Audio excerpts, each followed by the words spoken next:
Hello friends, आज हम लोग देखेंगे बटरवर्थ फिल्टर। ओके, पिछले लेक्चर्स में हम लोगों ने देखा था कि जो प्रैक्टिकल फिल्टर्स हैं उसको बनाने के जो पॉपुलर तरीके हैं उसमें 3 थे। कौन कौन? Butterworth, Chebyshev and core filter.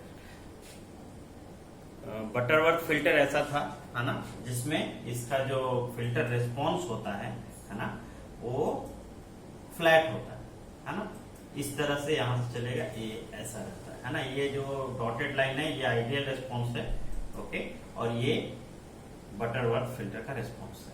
इस तरह से पास बैंड में भी फ्लैट और स्टॉप बैंड में भी फ्लैट, है ना। इधर फ्रीक्वेंसी है और इधर गेन है ना। अब ये है बटरवर्थ फिल्टर का रिस्पॉन्स। बटरवर्थ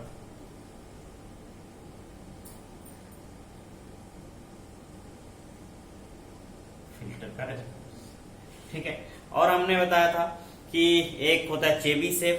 चेबीशेव फिल्टर में क्या होता है कि यहां जो होता है रिस्पॉन्स, ये वाला थोड़ा सा यहां पर ये रिपल रहता है ऐसे, है ना, और ऐसे रहता है रिस्पॉन्स, थोड़ा यहां पर ऐसे रहता है ना।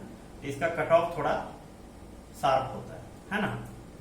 और अगर हम लोग, तो इसमें हम लोग क्या देखते हैं, ये जो है फिल्टर, ये चेबीशेव SHEV फिल्टर, है ना। और एक हमने बताया था कोर फिल्टर। कोर में क्या होता है कि ये दोनों ही बैंड में रिपल होता है ना। ये पास बैंड में भी रिपल है और स्टॉप बैंड में भी रिपल है, और इसमें पास बैंड में रिपल है, स्टॉप बैंड में नहीं है ना। तो ये है कोर। तो ये सब चीजें हम लोगों ने देख लिया था। अब हम लोग यहां से आगे चलेंगे, है ना, और बटरवर्थ फिल्टर को थोड़ा डिटेल में देखेंगे कि ये बटरवर्थ फिल्टर क्या है और इसका ऐसा रिस्पॉन्स क्यों आता है ना। इसका जो इक्वेशन होगा वो क्या होगा, इसको साइंटिस्ट किसने दिया है ना। तो जो बटरवर्थ फिल्टर को जिसने दिया है उसका नाम है एस बटरवर्थ। S Butterworth. और ये रहने वाले थे ब्रिटिश के, है ना, ब्रिटिश इंजीनियर थे, है ना, ब्रिटिश इंजीनियर। और इन्होंने 1930 में अपने कुछ और फ्रेंड्स के साथ इसको प्रपोज किया था फर्स्ट टाइम। 1930 में बटरवर्थ ने मैथमेटिकल मॉडल एक दे दिया था कि बटरवर्थ फिल्टर बनाया जा सकता है, कैसे बनाया जा सकता है ना। ओके, और हम लोग ये भी देख रहे हैं कि ये जितने भी अप्रोक्सीमेशंस हैं वो उस अप्रोक्सीमेशन से जो आइडियल रिस्पॉन्स है उसके कितना करीब पहुंचा जा सकता है, उतना अच्छा फिल्टर होगा, है ना। तो जो इसका पॉलिनोमियल है ना, मैग्नीट्यूड फंक्शन जिसको बोलते हैं हम लोग बटरवर्थ फिल्टर का, है ना, एफ ऑफ जे ओमेगा आप कह सकते हो, that is given by 1 plus epsilon square, है ना,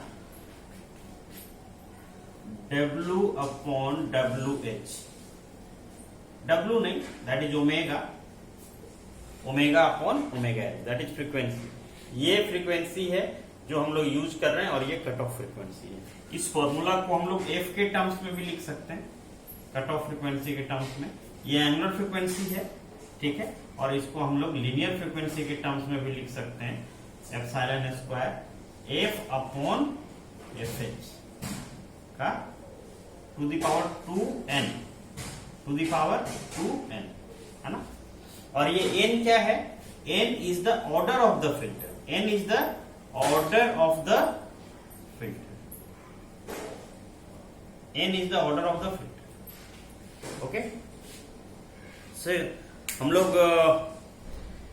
इसका थोड़ा सा ये देखना चाहते हैं कि जब, है ना, इस तरह का थोड़ा रिस्पॉन्स ड्रॉ करके देखना चाहते हैं हम लोग क्या होगा, है ना। when this f will be, let us suppose this is your f and this is your gain, है ना।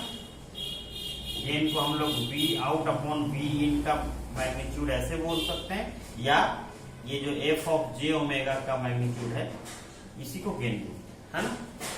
ये जो ट्रांसफर फंक्शन है अगर इसका मैग्नीट्यूड निकाल देंगे तो क्या हो जाएगा, गेन, है ना। सो इट इज गेन ही है ये, दिस इज गेन मोर और लेस। ओके, सो अब हम लोग थोड़ा सा ये देखते हैं कि जब f equal to F H होगा, let us suppose this is F H, this frequency is F H, है ना, उस समय इसका मैग्नीट्यूड कितना होगा, उस समय इसका मैग्नीट्यूड कितना होगा। देखिए ओमेगा f इक्वल टू 0 पर, है ना, क्या होगा, अगर f 0 रख देते हैं तो ये टर्म 0 हो जाएगा, तो ये तो 1 होगा, कोई दिक्कत नहीं, है ना, 1 हो जाएगा। लेकिन अगर हम लोग बात करते हैं कि कट ऑफ फ्रीक्वेंसी पर, है ना, जो आइडियल रेस्पॉन्स होना चाहिए था ऐसा होना चाहिए था, है ना, लेकिन ये कितना एटेन्यूएशन होता है ना, फ्लैट रेस्पॉन्स है तो कट ऑफ फ्रीक्वेंसी पर एग्जैक्टली यही रेस्पॉन्स तो नहीं रहेगा, है ना, कुछ एटेन्यूएशन होगा। कितना एटेन्यूएशन होगा वो देखना चाहते हैं हम लोग। तो put f equal to F H, तो f और f क्या हो जाएगा, कैंसिल हो जाएगा, तो 1 हो गया, और 1 प्लस एप्सिलॉन का स्क्वायर रह जाएगा, है ना। तो ये मैग्नीट्यूड रह गया आपका, late us suppose 1 plus epsilon square का रूट, यही रह गया ना।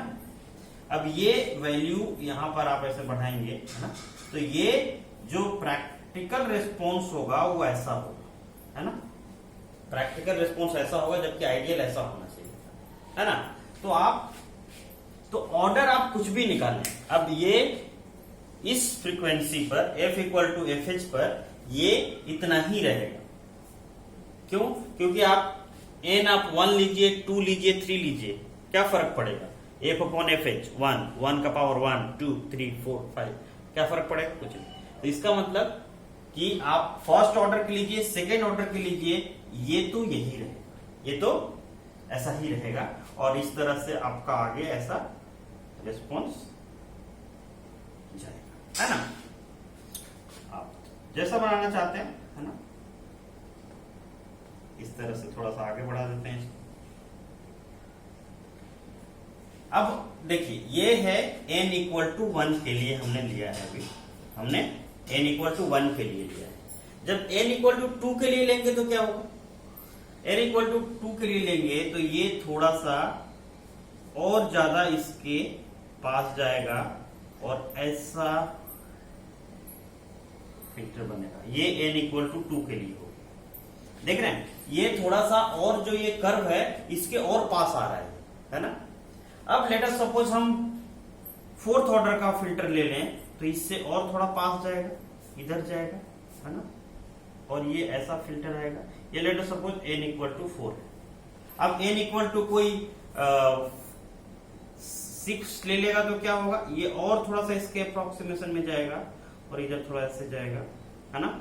जैसे जैसे हम फिल्टर का ऑर्डर बढ़ाते जा रहे हैं वैसे वैसे जो हमारा आइडियल रिस्पॉन्स है उसके करीब आता जा रहा है प्रैक्टिकल रिस्पॉन्स का फिल्टर। तो अगर आपको बहुत एक्यूरेट फिल्टर चाहिए, प्रिसीजन एक्यूरेसी के साथ चाहिए, तो आपको हायर ऑर्डर फिल्टर बनाना पड़ेगा, है ना। तो एग्जैक्टली आइडियल रिस्पॉन्स तो नहीं दे सकता है, लेकिन अगर आपका डिजायर्ड ये था, है ना, तो आपको इस तरह का रिस्पॉन्स जरूर मिल सकता है ना। That is very close to the ideal response, isn't it? Okay, so यही है मैं दिखा रहा हूं। n इक्वल टू 6 के लिए रिजल्ट है। अब n इक्वल टू 10 के लिए लाएगा कोई, तो यहां पे रिस्पॉन्स और थोड़ा सा ऐसे आके और ऐसे हो जाएगा, नहीं, that will be very close to this one ideal response. Okay, so इसका हम लोग ध्यान रखेंगे। तो अभी हम लोग देखने जा रहे हैं first order filter, next lecture में हम लोग देखेंगे सेकेंड ऑर्डर फिल्टर, है ना। माय डियर फ्रेंड्स, अगर आपको बनाना होगा तो आप बना सकते हैं first order filter, second order filter, third order, fourth order भी बना सकते हैं अगर एक बार आप ये बनाना सीखते। Okay, so come to the circuit of design of first order filter, circuit design of first order filter, first order Butterworth filter, FIRST, first order Butterworth filter, है ना। अब देखिए हमने क्या देखा था, अभी रिस्पॉन्स कैसा था, 1/1 प्लस एप्सिलॉन का स्क्वायर W/WH और F/FH to the power 2n, okay, का रूट। और फर्स्ट ऑर्डर के लिए ये दिस जो f ऑफ j ओमेगा का मैग्नीट्यूड है ना, इसका जो फिल्टर का जो ट्रांसफर फंक्शन है उसका मैग्नीट्यूड है ना। और इसमें अगर हम n इक्वल टू 1 रख देते हैं तो ये रिस्पॉन्स कैसा आ जाएगा, 1/1 प्लस एप्सिलॉन स्क्वायर F/FH का होल स्क्वायर। अभी हम लोग एक सर्किट बनाते हैं और देखते हैं कि क्या यही रिस्पॉन्स आता है क्या, है ना। We can take this epsilon is equal to 1, है ना। अभी हम लोग एप्सिलॉन इज इक्वल टू 1 ले लेते हैं, बाद में हम लोग कुछ दूसरा वैल्यू भी ले सकते हैं ना। टेक एप्सिलॉन इक्वल टू 1, है ना। तो जो हमने बोला था कि F इक्वल टू FH पर जो मैग्नीट्यूड होगा दैट विल बी 1/√2। नहीं, अगर इसको हम लोग F को FH रख देते हैं तो it will be 1 and 1 plus 1 that will B 2, तो 1/2। तो कट ऑफ फ्रीक्वेंसी पर गेन कितना रहेगा, 1/√2, है ना। इसी को लेके हम लोग आगे बनाएंगे। और लेट अस सपोज ये क्या है आपका ओप एम्प है, ये माइनस है, ये प्लस है, ठीक है। यहां से आप नॉन इन्वर्टिंग एम्पलीफायर बनाइए। नॉन इन्वर्टिंग एम्पलीफायर कैसा बनता था, इस तरह से बनता था, है ना। This is your R1, this is your RF, okay. और आप को अगर याद होगा, है ना, पैसिव लो पास फिल्टर, तो ये ऐसा रहता था, है ना। ये R है और ये C है ना, R है और ये C है। लेट अस सपोज यहां का वोल्टेज है V1 और यहां का वोल्टेज है let us suppose V0, okay. So ये है आपका फर्स्ट ऑर्डर बटरवर्थ फिल्टर। अभी तक हमने ये कॉन्फ़िगरेशन बनाया है, अभी हम लोग निकालेंगे और देखेंगे कि क्या इसका मैग्नीट्यूड रिस्पॉन्स, मतलब Vin, है ना, V out अपॉन Vin का मैग्नीट्यूड ये आता है कि नहीं आता है ना। यही तो है, मतलब ये जो है ये ट्रांसफर फंक्शन का मतलब क्या होता है, V out अपॉन Vin का मैग्नीट्यूड, यही होता है। V out upon Vin is transfer function F of j omega, okay. So we'll try to find out this value F0, this value F0, है ना। तो आप F0 निकालना है हम लोगों को, F0 निकालना हम लोग सभी जानते हैं। अगर ये कैसा है, नॉन इन्वर्टिंग एम्पलीफायर है, if we have the knowledge of the voltage at this non inverting terminal, here in this case it is V1, है ना, उससे हम लोग क्या निकाल सकते हैं, 1 plus RF upon R1 into V1, है ना। ये RF है और ये R1 है, ये हम लोग जानते हैं। सिर्फ यहां का वोल्टेज निकालना है। यहां का वोल्टेज निकालने के लिए इसका इंपीडेंस चाहिए, तो इसका इंपीडेंस क्या हो जाएगा, है ना। इसका जो इंपीडेंस हो जाएगा that will be equal to 1 upon j omega C, that will be 1 upon j omega C, ठीक है। इसको पुट करते हैं और वैल्यू रखते हैं, V1 निकालते हैं, है ना। ये V1 यहां से निकाल लेते हैं और इसमें रख देंगे, तो what will be the V1। देखिए ये है, यहां हमने वोल्टेज दिया है V1 Vin, और यहाँ पे ग्राउंडेड है और इधर तो करंट जाता नहीं है, तो इधर तो वोल्टेज ड्रॉप होने का मतलब ही नहीं है। जो भी करंट इधर से आएगा वो इधर बढ़ जाएगा, मतलब यहाँ वोल्टेज डिवीजन रूल हम लोग आराम से लगा सकते हैं। तो वोल्टेज डिवीजन रूल क्या कहता है कि इसके क्रॉस, अगर जिसके क्रॉस भी आपको वोल्टेज निकालना है, उसके क्रॉस का इंपीडेंस अपॉन, है ना, impedance across this capacitor upon whole impedance, R plus J X, R plus X, है ना। ओके, सो इसके इम्पीडेंस, इसके अक्रॉस जो इम्पीडेंस है, let us suppose X C and that is 1 upon J omega C, put the value here 1 upon J omega C and R plus 1 upon J omega C. Okay, so what will be the value, अगर simplify करें, है ना, तो यहाँ इसको LCM लेके क्या करेंगे, यहाँ 1 हो जाएगा और यहाँ क्या हो जाएगा, जे ओमेगा आर सी, है ना, और जे ओमेगा सी कट जाएगा। इसको सिंप्लीफाई करके देखिएगा, it will be 1 plus J omega R C, ये आएगा, है ना। It will be the value of V1। Okay, so sorry, into V in, है ना, इनटू V इन, सो इनटू V इन, और यहां पर भी V इन है।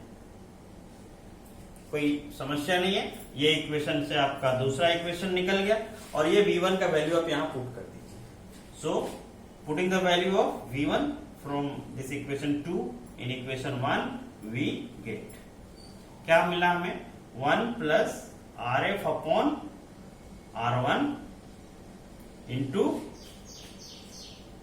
V1, this one, V in upon 1 plus J omega R C, है ना, ये हो गया frequency 1 upon J omega R C का, है ना। और इसको हम लोग इधर ले आते हैं, है ना, V in को इधर ले आते हैं, it will be V out upon V in, that will be equal to this one, है ना, ये सबको हटा देते हैं, है ना।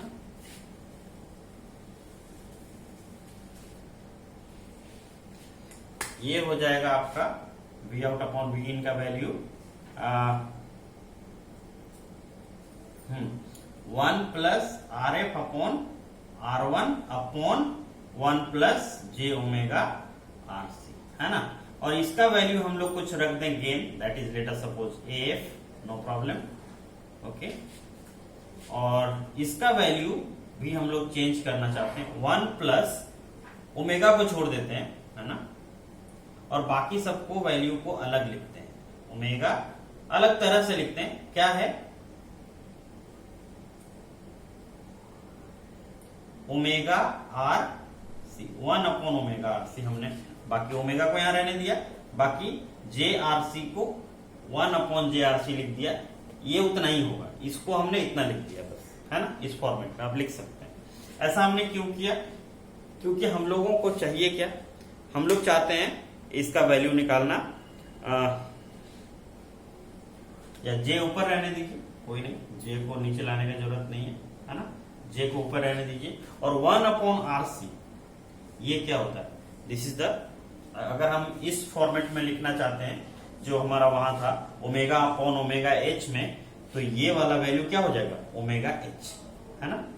So it will B F upon 1 plus J omega upon omega H, है ना, ये this is this RC is nothing but cut off frequency, omega h is equal to 1 upon RC, है ना।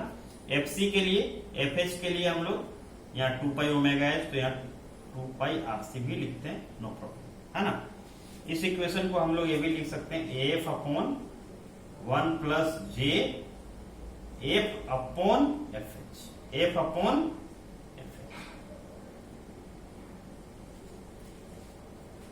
ठीक है। ओके, सो अब इसका मैग्नीट्यूड निकाल के देखिए क्या होता है ना, what will be the magnitude,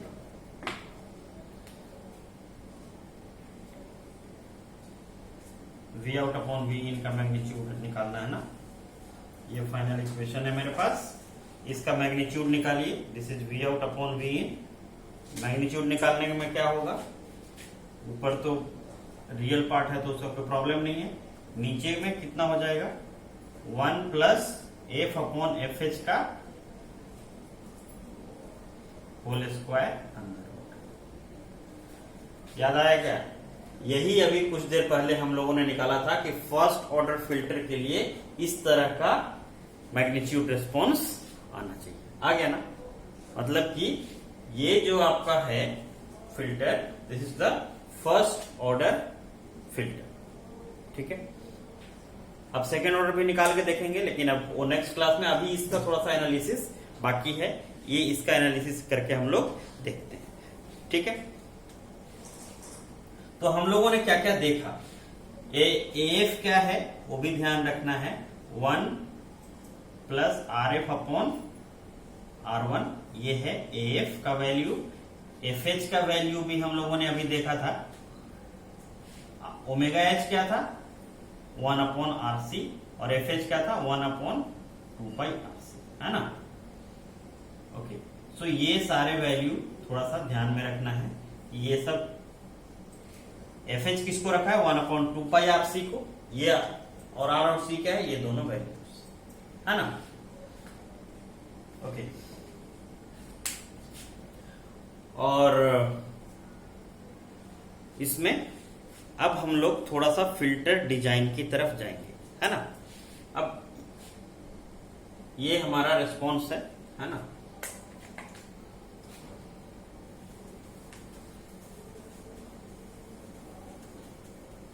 तो इसमें हम लोगों को यह समझना है कि अगर फ्रीक्वेंसी को हमने f को 0 रख दिया, है ना, इसका अगर हम लोग वैल्यू पुट करें f इक्वल टू 0, तो इसका मैग्नीट्यूड कितना आ जाएगा AF, मैक्सिमम मैग्नीट्यूड, है ना, AF। ठीक है, और ये धीरे धीरे धीरे धीरे at f equal to FH, है ना, at f equal to FH, इधर फ्रीक्वेंसी है, ये कितना हो जाएगा value f equal to FH, AF upon √2, AF upon √2, है ना, ये वैल्यू, तो ये होगा रिस्पॉन्स, है ना, इस तरह का रिस्पॉन्स होगा। ठीक है, ये है फर्स्ट ऑर्डर फिल्टर के लिए। अगर सेकेंड ऑर्डर के लिए बनाएंगे तो ये थोड़ा सा और ऐसे जाएगा, है ना, और फिर ये नीचे ऐसे डाउन होगा, ये ऐसे चलेगा। जैसे जैसे ऑर्डर ऑफ फिल्टर बढ़ता जाएगा, ये जो रिस्पॉन्स है पास बैंड में और फ्लैट होता चला जाएगा, है ना? तो इस तरह से। अब जो बहुत इंपॉर्टेंट बात है वो ये है कि फिल्टर हमें अगर डिजाइन करना है, अगर हमें फिल्टर डिजाइन करना है ना, तो कैसे डिजाइन कर सकते हैं, है ना? फिल्टर का अगर हमें दिया हुआ है कि डिजाइन कीजिए तो कैसे करें, है ना? उसके लिए हम लोगों को थोड़ा सा स्टेप्स देख लेते हैं, क्या होता है फिल्टर डिजाइन का step. Filter design, first order Butterworth filter design. मैं लिख नहीं रहा हूं क्योंकि ये फर्स्ट ऑर्डर बटरवर्थ फिल्टर ही चल रहा है, तो ये जो है फर्स्ट ऑर्डर बटरवर्थ फिल्टर यहां डिजाइन कर दीजिए, है ना, कोई नहीं, ये हेडिंग चेंज हो गया आपका। ये डिजाइन कैसे होता है ना? तो पहला स्टेप में क्या करिए, है ना, choose FH, higher cut off frequency, ये वाला चूज कीजिए कि कहां तक आपको पास बैंड चाहिए, है ना? Okay, choose FH। FH आपके पास आ गया, ठीक है। दूसरा,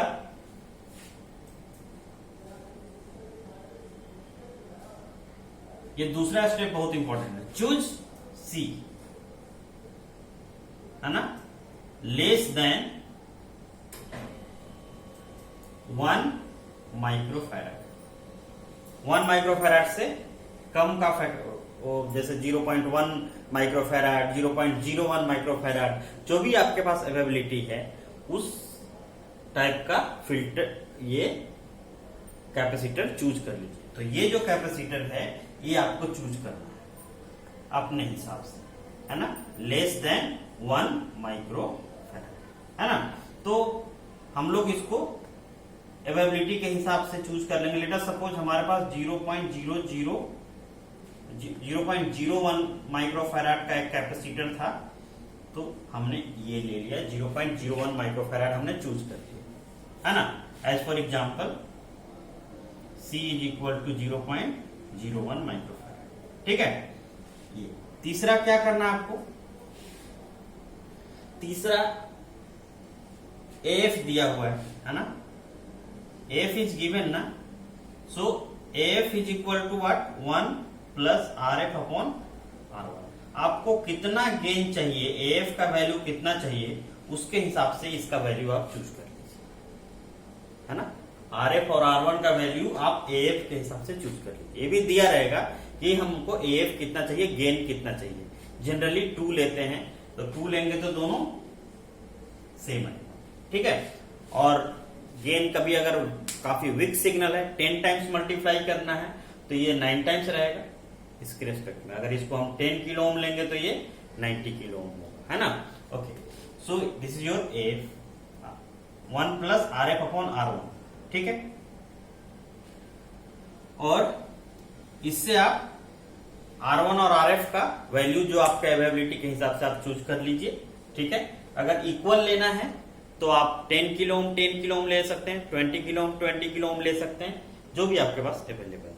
हाँ, 100 किलो ओम 100 किलो ओम भी ले सकते हैं, no problem. Okay, so finally we have now calculate this value of R and be very very careful while calculating this value of R, है ना। कौन सा फॉर्मूला से कैलकुलेट करेंगे सबको पता है। R इज इक्वल टू, है ना, AF इक्वल अभी आया था ना, FH is equal to 1 upon 2 pi RC, ये फॉर्मूला था। इस फॉर्मूला से में FH हमें पता है, हमने सेलेक्ट कर लिया है, C हमें पता है 0.01 माइक्रोफैराड लाइक दैट। आप कोई भी अपने हिसाब से 1 माइक्रोफैराड से कम आपने चूज कर लिया है, सिर्फ इसमें R निकालना है। तो R कैसे निकलेगा, R equal to 1 upon 2 pi FH into C, है ना। यहां से आप R का वैल्यू चूज कर लीजिए, यहां से आप R का वैल्यू चूज कर लीजिए। R जब कैलकुलेट करके आएंगे और आएगा 23.5, तो 23.5 का रजिस्टर वैल्यू मिलेगा क्या, नहीं मिलेगा। इसका मतलब है कि आप ऐसा रजिस्टर नहीं लगाएंगे, ये जो R का वैल्यू है इसको आप इस तरह से वेरिएबल रजिस्टर लेंगे यहाँ पे, है ना, और एक जॉकी लगा के, है ना, इस तरह से आप यहाँ इसको वेरिएबल रजिस्टर बनाएंगे, है ना।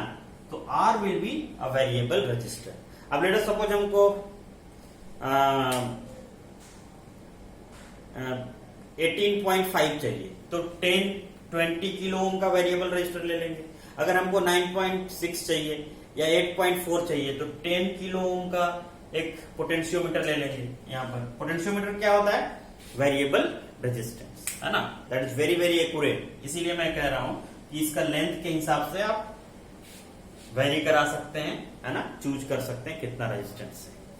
समझ गए होंगे, ठीक है। तो अब ये 4 चीजें आपको लेनी है ना। लेट अस सपोज एक मैं एग्जांपल देता हूं, है ना, क्या बनाना है आपको, ठीक है। So let us suppose FH is given, है ना, FH is equal to 1 kilo hertz, ठीक है। क्वेश्चन इज कि जो कट ऑफ फ्रीक्वेंसी है, लो पास फिल्टर है, लो पास फिल्टर इज डिजाइन करना है, इसका कट ऑफ फ्रीक्वेंसी क्या है, FH, और जो पास बैंड गेन है AF, वो 2 है। ये 2 चीजें आपको दिया रहेगा। कभी भी जब भी लो पास फिल्टर डिजाइन करना रहेगा तो ये 2 चीज आपको देखना पड़ेगा, दिया रहेगा, ठीक है। तो FH इज निकल गया आराम से, 1 किलो हर्ट्ज दिया हुआ है, इसमें कुछ निकलना ही नहीं है ना। C लेट अस सपोज, आपको मैंने बोला अपने हिसाब से आप चूज कर सकते हैं, तो हमारे पास लेट अस सपोज 0.01 माइक्रोफैराड का है, तो हमने यही ले लिया, नो प्रॉब्लम, हमारे पास ये अवेलेबल है तो मैंने ये ले लिया। ये दिया हुआ है, ये निकल गया, ये हमने अपने मन से एफिलिटी के हिसाब से चूज कर लिया। अब आ गया गेन। गेन दिया हुआ कितना? 2। तो 2 गेन के लिए RF और R1 कितना होना चाहिए? रेशियो 1 होना चाहिए, क्योंकि ऑलरेडी 1 है, ये दोनों 2 होना चाहिए। तो RF और R1 इक्वल होना चाहिए। तो मैं क्या ले लूं, आप बताओ? RF इक्वल टू R1 तो लेना ही है। हमारे पास let us suppose 10 kilo ohm का एक डब्बा है, रजिस्टर अवेलेबल है काफी, 10 किलो ओम वाले रजिस्टर हमने ले लिए, है ना? ओके, तो सब आपके पास आ गया। C आ गया 0.01 माइक्रोफैराड, ये 10 किलो ओम आ गया, और ये भी 10 किलो ओम आ गया। लेकिन अभी क्या नहीं निकला है? R। क्या नहीं निकला है? R। तो R आपको किस फॉर्मूला से निकालना है? 1/2 FH इंटू C। तो इसको निकालिए जरा। FH R is equal to 1/2 FH into C। FH is 1 kilo hertz. Okay, so 1/2 10 to the power 3 F का वैल्यू एंड C का value is 0.01 into 10 to the power -6, है ना? जब इसको आप कैलकुलेट करेंगे तो ये आता है, it will be I think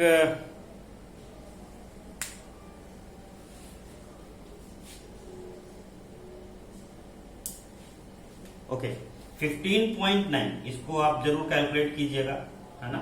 मेरे पास यहाँ कैलकुलेटर वैल्यू है, इसलिए मैंने ले लिया। 15.9 किलो ओम, 15.9 किलो ओम। तो 15.9 किलो ओम है, तो यहाँ आप क्या लेंगे?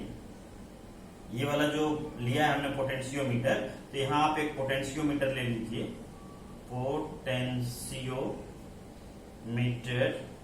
Of 20 kilo ohm. ये इससे ज्यादा वैल्यू का पोटेंशियोमीटर होना चाहिए। अगर ये मान लीजिए 25 होता, 26 होता, तो 30 किलो ओम का पोटेंशियोमीटर लेना होता, 40 किलो ओम का पोटेंशियोमीटर लेना होता। लेकिन यहाँ पर चूंकि 15.9 है, तो 20 किलो ओम के पोटेंशियोमीटर से काम चल जाएगा। और इस लेंथ को ऐसे सेट करेंगे जिससे कि R का वैल्यू कितना हो जाए? 15.9। It will be very accurately get, है ना? तो इस तरह से अब आपको एक फिल्टर मिल गया। आपने एक फिल्टर बना लिया जिसका कट ऑफ फ्रीक्वेंसी कितना है? 1 किलो हर्ट्ज, जिसका गेन कितना है? 2, है ना?